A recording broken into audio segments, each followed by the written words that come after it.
Great. Okay, thanks. Good morning, everybody.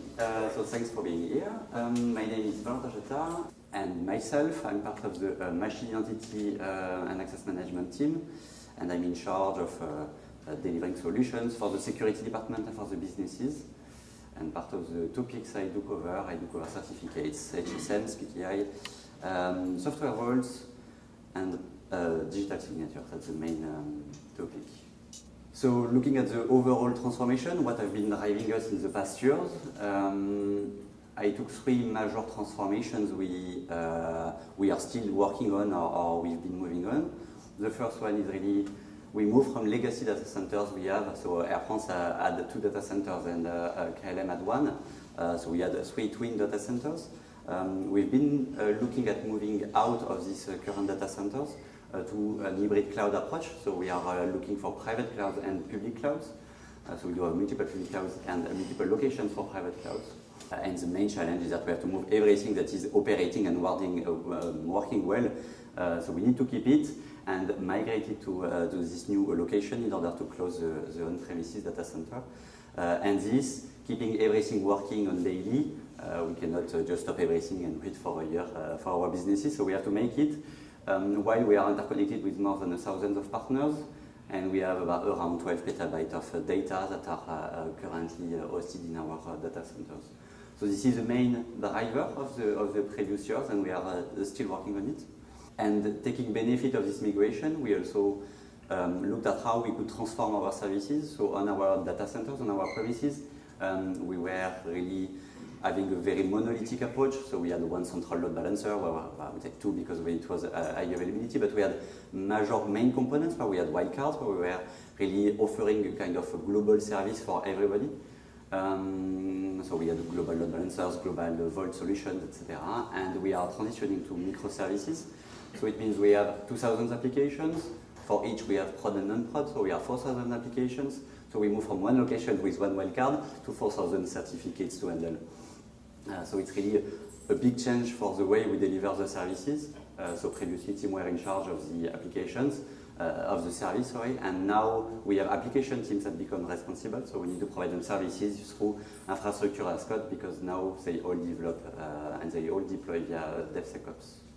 I think the only change we faced during the first 10 years, it was SHA-1 depreciation. That's the only thing that happened. And now we saw it during the whole summit. But everything is changing so fast. We have to scale. We have so many new needs that appears and that changes things. And we see that we must become more and more crypto agile. We won't have any more 35 years old without having to replace any of the known algorithms. So we need to be ready to change everything soon. So the very static infrastructure we had was not resilient enough. So now we looked at what we did at Air France-KLM in the past years. So this was really the past, and in the upcoming trends, we see that we had more and more new use cases to integrate. So it means more and more new solutions to deliver, and so the risk is that you may lose a bit of trust because you have more and more use cases to cover, and you are more technically oriented to deliver a service rather than securely oriented. And the two upcomings are driven by what I said just before, the 90-day certificate expiration for the public CAs and the post-quantum crypto agility that is also mentioned by the French Security Agency, but also many others, encouraging any progress toward crypto agility.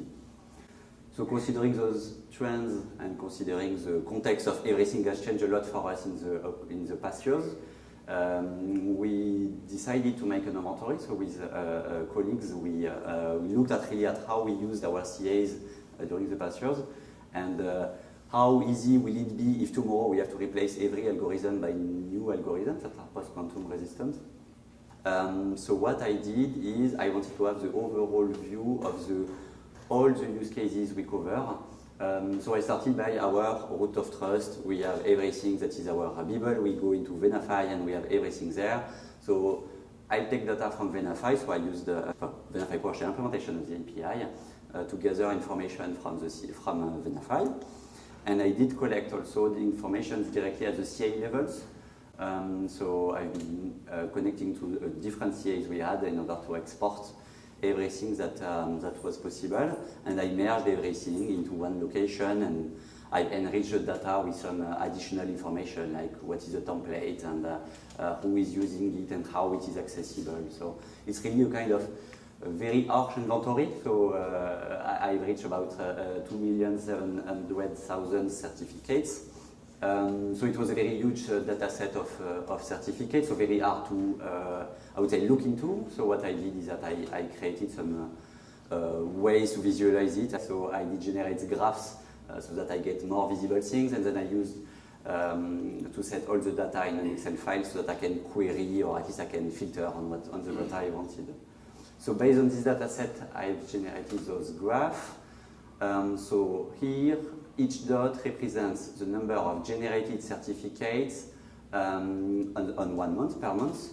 I use the moving average. So here you see 4 of the main use cases we have that are not automated. So the main discovery we had was really related to server authentications. So we have 500 certificates renewed every month. So it's more than 7,000 certificates handled, because we are most likely 13 months durations for the duration of our certificates. So what we saw here is that we expected the server authentication to grow, and it will continue to grow. We are not at a plateau for now. So here what I did represent is the 2 types of CAs we have. Microsoft one being the fully automated and fully managed infrastructure. So we do deliver certificates via Microsoft PKI for every use case that is fully automated. For example, we have my laptop that want to connect to the Wi-Fi. I get a certificate on my laptop via the ID connectivity. So everything on the right side is totally automated. So we see 30,000 certificates renewed every month with 1 year validity. So about 300,000 certificates being managed via this automated infrastructure. We've been very happy to discover this, because it means we have somewhere to look now to see how compliant the policies has been there. And on the left-hand side, you saw the pink, which was the server authentication. And you see one additional use case, which is, we called it human authentication. And you see 12,000 certificates per month, because they are very short-term certificates. And lastly, I took here 2 representations for the topic we discussed before. So we need to prepare for post-quantum. So how many templates are we using daily? And on the right-hand side, how automated are we, and how simple will it be to replace every certificate? So we noticed that, in fact, at every new request, someone was creating a template and was ongoing to the governance board that were existing and that was running. So we really discovered that we were lacking governance there. So it will be one important thing for us to improve. So we did do some rationalization and mostly rationalization to avoid the duplication. So it's very important to identify this if you have it in your company, because it means that when you will have to replace every algorithm that you have everywhere, the more templates you have, the harder it will be to make sure that you do not break anything somewhere, etc. So that's really important. And on the right-hand side, how simple will it be when we will have changed the templates to renew certificates? So we have 55% that are totally automated via infrastructure as code, but we still have 45% that are not, mostly because we do our integrated with thousands of partners. So we do need to generate a certificate and communicate with the partner to make it installed on the both sides of the mutual TLS connectivity. So it's still manual work, but part of these almost 3,000 certificates, we have between 10 to 15% that are public ones. So we know that we have probably 300 certificates that will be renewed every 90 days and not every year anymore. So it will do 5 to 6 times more certificates to renew. So we'll double the number of non-managed certificates. So this is really a pain point for us, and where we will have to automate more. And to conclude, I took 2 main takeaways. The first one is really about automation. So we've seen it, and we will have to adapt ourselves. So identify everywhere you have productivity gaps, where you have people spending a lot of time installing certificates, and most of the time they don't like it so much to do this that way. So help them. Do not implement automation everywhere. It will be very complex, especially for us with third parties. It's really hard to get capabilities in both companies at the same moment, but identify where it is, where you have the best leverage to this, and use standard protocols. Do not implement your own protocol or your own way to get certificates. Automate the discovery, we mentioned about the visibility, and govern your machine entity fabric and translate a use case, drive your security. It's what we've been doing so long. Yeah, there is a lot of work to be done there.